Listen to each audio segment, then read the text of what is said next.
फिर next topic हम आते हैं एमएसडीएस शीट्स पे। Now what is MSDS? It is material safety data sheet. ये एक तरह का टेक्निकल बुलेटिन होता है। ये काफी लंबा 14-15 पेज का एक पूरा डॉक्यूमेंट होता है, जिसमें सब डिटेल इंफॉर्मेशन होती है उस केमिकल के बारे में, राइट? तो OSHA's occupational safety and health association, OSHA इसको शॉर्ट में बोला जाता है। ओशा की तरफ से रिक्वायरमेंट है कि मैन्युफैक्चरर, मतलब जो केमिकल बना रहा है वो ही इसका एमएसजीएस भी साथ में प्रोड्यूस करे और सबदूर दे। ऐसा नहीं है कि आप केमिकल आपने परचेज कर लिया है और एज ए सेफ्टी ऑफिसर या एचएससी ऑफिसर आप किसी कंपनी में हो और आपसे बोला जाता है कि आप इंटरनेट से निकाल लो एमएसजीएस, तो इंटरनेट में मिल जाता है। नहीं, एमएसजीएस आपको मैन्युफैक्चरर से ही लेना है, क्योंकि इंटरनेट से आपने एमएसजीएस निकाला आपको मिल तो जाएगा, लेकिन उसमें अंदर जो उसने केमिकल कंपोजिशन है वो डिफरेंट हो सकता है। मैन्युफैक्चरर ने कुछ और केमिकल कंपोजिशन यूज किया होगा, आपको इंटरनेट पे कुछ और भी मिल सकता है। तो आप जो केमिकल ले रहे हैं उसमें मैन्युफैक्चरर ने जो केमिकल कंपोजिशन यूज किया है उसकी जानकारी तो आपको वही दे सकता है, इसलिए उसी से एमएसजीएस लेना सही है, राइट? उसी का एमएसजीएस आएगा तभी वो ऑथोराइज माना जाता है। इंटरनेट से निकाला हुआ, गूगल पे से सर्च करके निकाला एमएसजीएस आपको ऑथोराइज नहीं माना जाता। ये एक ओशा का रिक्वायरमेंट है। और एमएसजीएस में पूरी इंफॉर्मेशन होती है, इंक्लूडिंग देयर लेबल्स। लेबल भी हम आगे देखेंगे अभी कौन कौन से लेबल्स उस पर लगे होने चाहिए।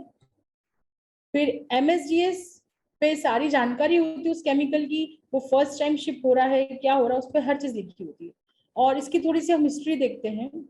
हिस्ट्री की हम बात करें तो जो आज हम फॉर्मेट एमएसजीएस का यूज कर रहे हैं वो यूएस में डेवलप हुआ था, और ये 29 सीएफआर जो है 1968 में पब्लिश हुआ था। ओशा का जो सीएफआर कोड है उसमें 1968 वाले में पब्लिश हुआ था। और केमिकल शीट्स जो है हम यूज करते हैं, इसको एमएसजीएस को कई लोग एसजीएस भी बोलते हैं, सेफ्टी डेटा शीट भी बोलते हैं, या फिर एमएसजीएस भी बोल सकते हैं, राइट? ये ओशा ने जो है एमएसजीएस स्टार्ट करा था लेना मई 26 1986 से। उनके हजार्ड कम्युनिकेशन स्टैंडर्ड एचसीएस में 29 सीएफआर 1910-1200 में ये मेंशन है, और तब से ये स्टार्ट हो गया है इस पे काम, राइट? आगे देखते हैं अब एमएसजीएस होता क्या है। इंटरनेशनल रेगुलेशन से रिक्वायरमेंट्स की बात करें, लाइक हमने भी देखा कि एमएसजीएस जो हम लोग यूज करते हैं वर्ड और उसकी टेक्नोलॉजीज वो यूएस से ली गई है, तो हर कंट्री ने अपना कुछ अलग भी रेगुलेशन बना रखा है। लाइक यूरोप की बात करें तो यूरोप में यूरोपियन डायरेक्टिव्स चलते हैं, ये उसके कोड है। ग्रेट ब्रिटेन की बात करें तो वहाँ पे chemical hazard and information and packaging for supply regulation, जिसको शॉर्ट में चिप बोला जाता है, वो वाला रेगुलेशन चलता है। मैक्सिको की बात करें तो वहाँ पे ऑफिशियल मैक्सिकन स्टैंडर्ड जिसको एनओएम बोला जाता है वो चलता है। कनाडा में workplace hazardous materials information system चलता है, WHMIS जिसको बोलते हैं। ऑस्ट्रेलिया में national code of practice for the preparation of material safety data sheet NOHSC, वहां पर ये चलता है। नॉर्वे में नॉर्वेगन पोल्यूशन कंट्रोल अथॉरिटी ये चलता है। मतलब नाम कुछ भी अलग अलग हो पर चीजें उसमें लगभग सेम ही रहेगी। तो ये हर कंट्री का अपना अपना अलग अलग गाइडलाइंस है जो वो लोग यूज करते हैं। फिर हम फुल फॉर्म देके समझने के लिए अगर हम, तो मटेरियल सेफ्टी डाटा शीट का फर्स्ट वर्ड है मटेरियल। मटेरियल में एम की बात करें तो मटेरियल रॉ मटेरियल भी हो सकता है, इंटरमीडिएट प्रोसेसिंग का मटेरियल भी हो सकता है, या फिनिश मटेरियल भी हो सकता है।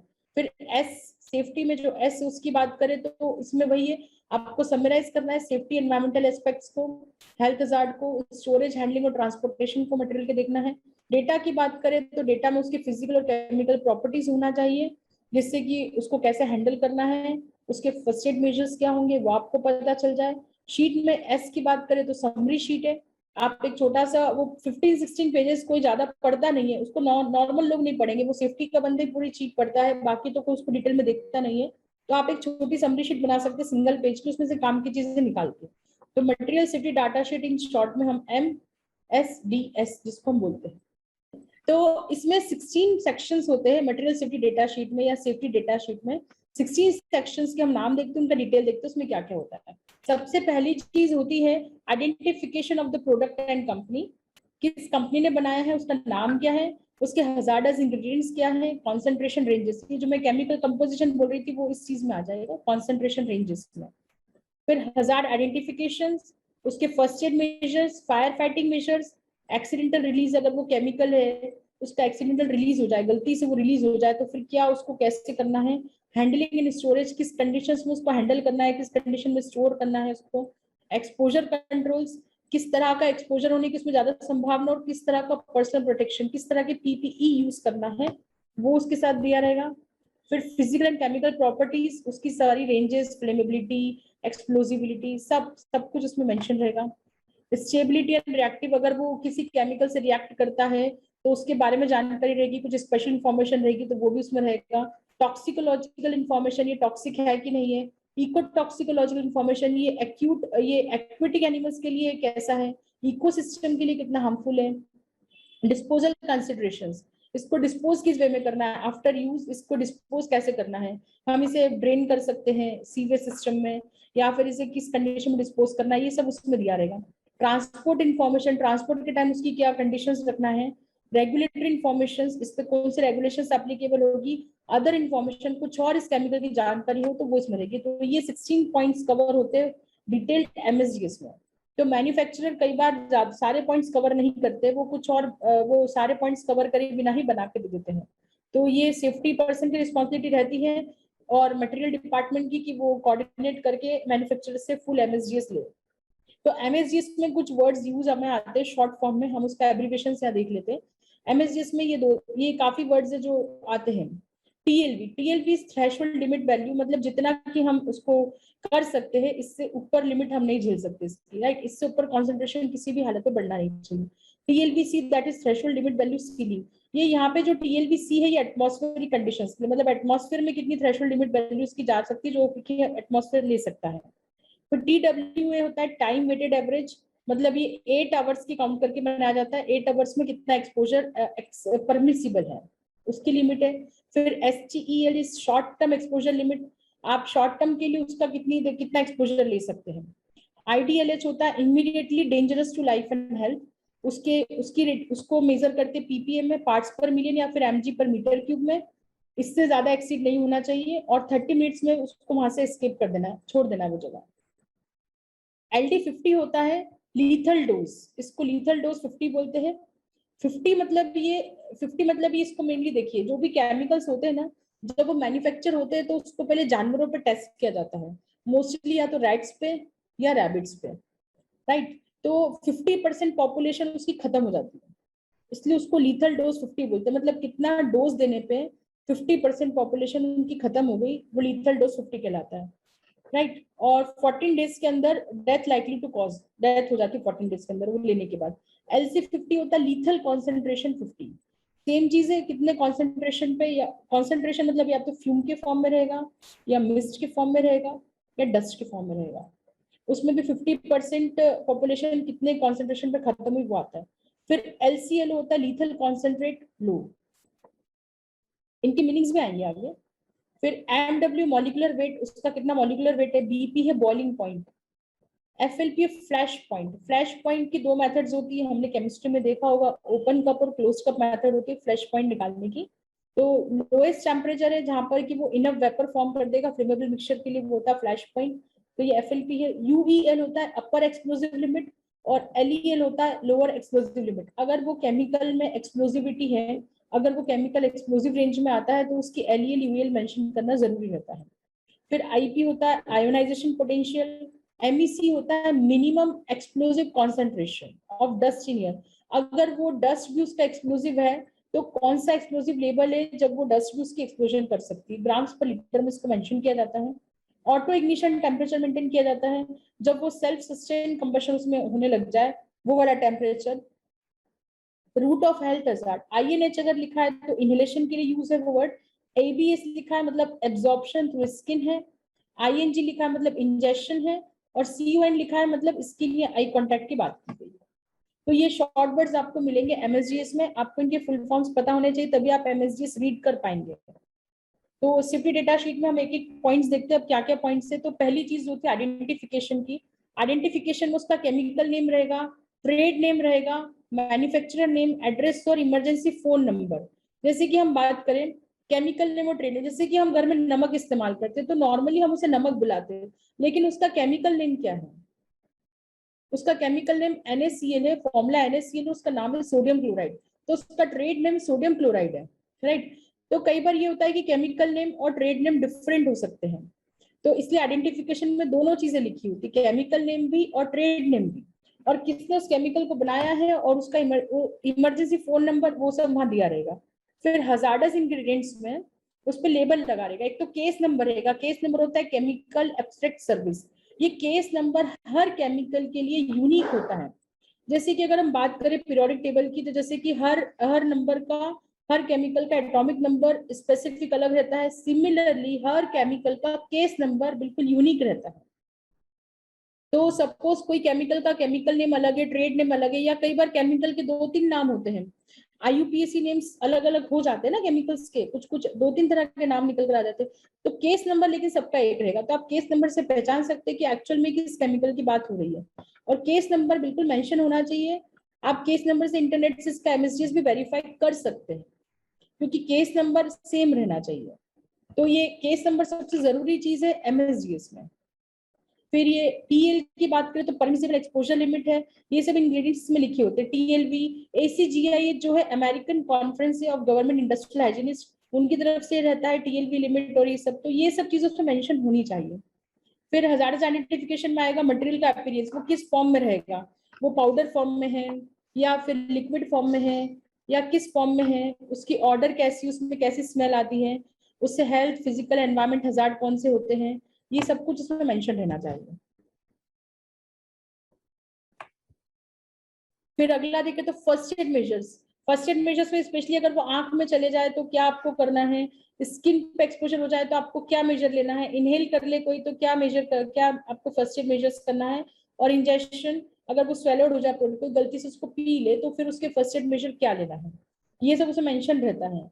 फायर फाइटिंग मेजर से मेजर रहता है कि कौन सी उसमें क्या, कौन सा एक्सटिंग्विशर यूज करना है, उसका फ्लैश पॉइंट क्या है, उसके अपर एक्सप्लोजिव लिमिट क्या है, स्पेसिफिक एक्सटिंग्विशिंग मीडिया कौन सा यूज करना है, और PPE कौन सा यूज करना है।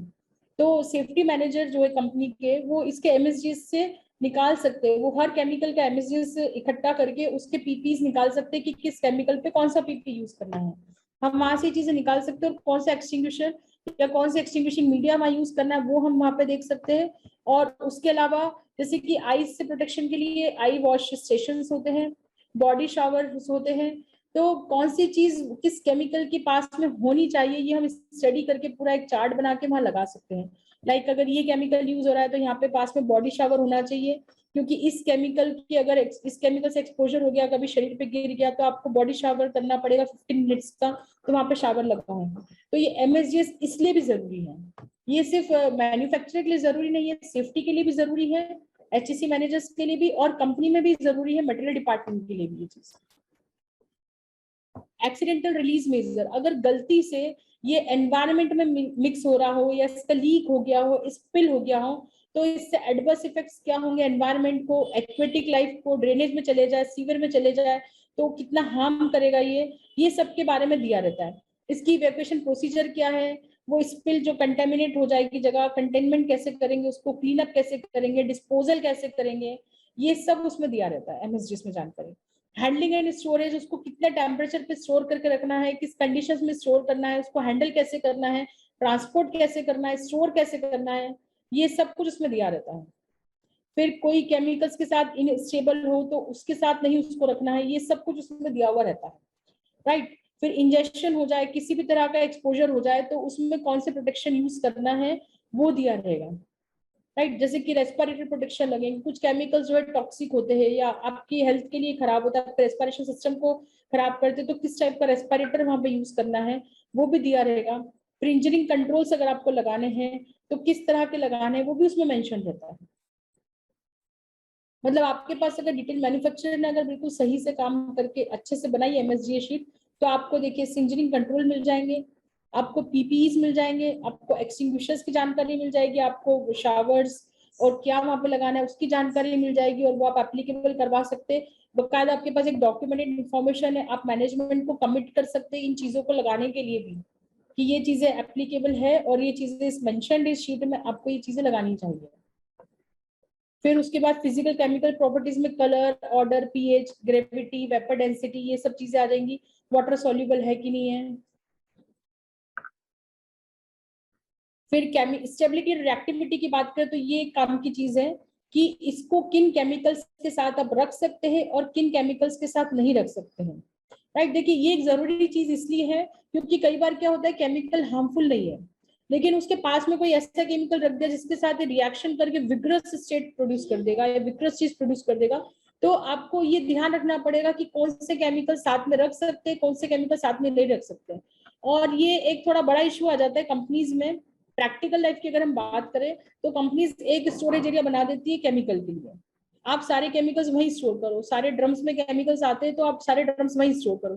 कम क्वांटिटी में आएंगे तो ड्रम्स में या बैरल्स में आएंगे, ज्यादा में आएंगे तो फिर बड़े बड़े टैंक्स बनेंगे उसके लिए।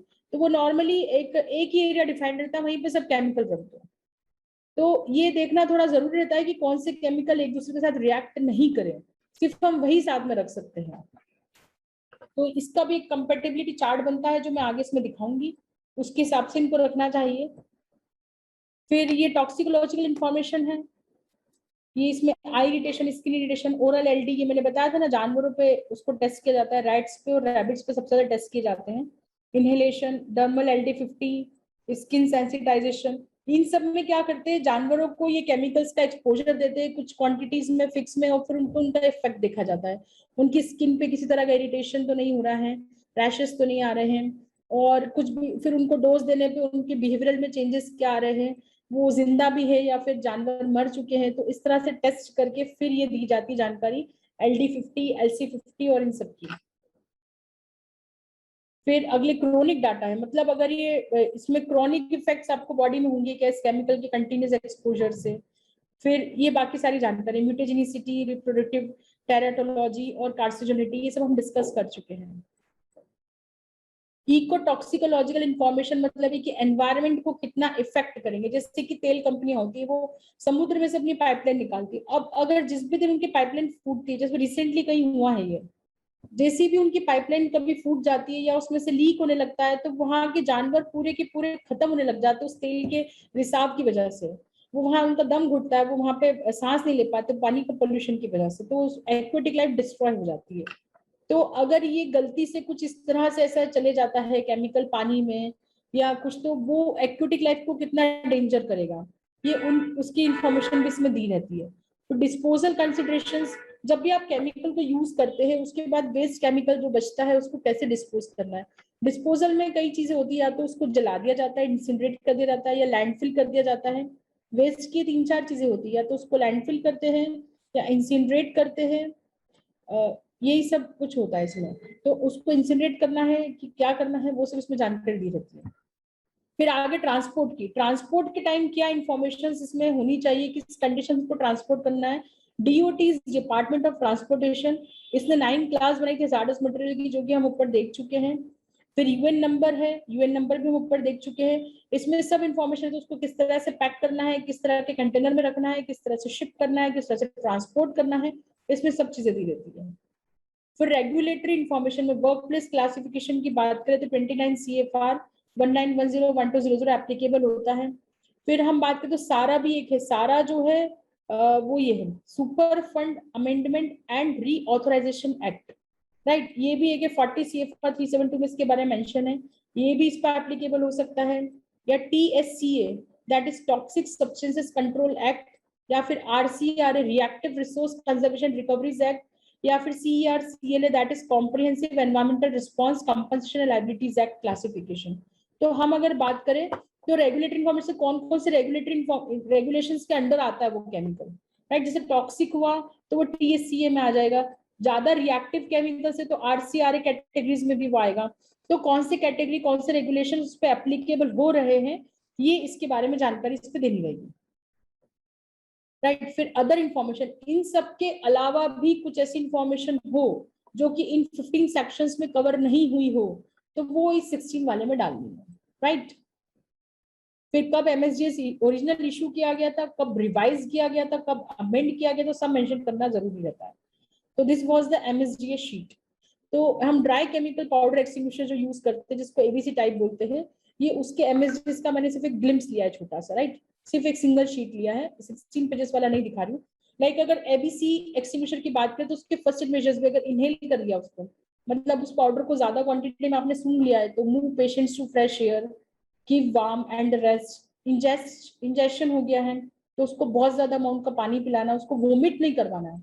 देखिए कुछ केमिकल्स में वोमिट करवाने का लिखा होता है, कुछ केमिकल्स में वोमिटिंग नहीं होता है। मतलब ये क्या गलती से उसने इसको पी लिया है या खा लिया है तो कुछ केमिकल्स में वोमिट करवानी रहती है, कुछ में नहीं करवानी रहती है, क्योंकि वोमिट करवाने में भी वो वापस आपकी पूरे सिस्टम से बाहर आता है तो वो फिर डैमेज कर देता है। तो इसमें आपको वोमिट नहीं करवाना। अगर गलती से किसी ने एबीसी वाले पाउडर को अगर किसी ने गलती से खा लिया है या पी लिया है तो स्किन के कांटेक्ट में आ जाए तो इफेक्टेड क्लोथिंग को रिमूव करना रहेगा और वॉश करना है पानी से। आई कांटेक्ट में आएगा तो आई वॉश सॉल्यूशन या देखिए ये स्किन और आई कांटेक्ट जहां पर है ना, स्किन कांटेक्ट है तो आपको बॉडी शॉवर लगाना पड़ेगा, आई कांटेक्ट है तो आपको आई वॉश स्टेशन लगाने पड़ेंगे। तो ये केमिकल्स वही, हर केमिकल के यूज का वहीं पे दिया रहता है चीज क्या है।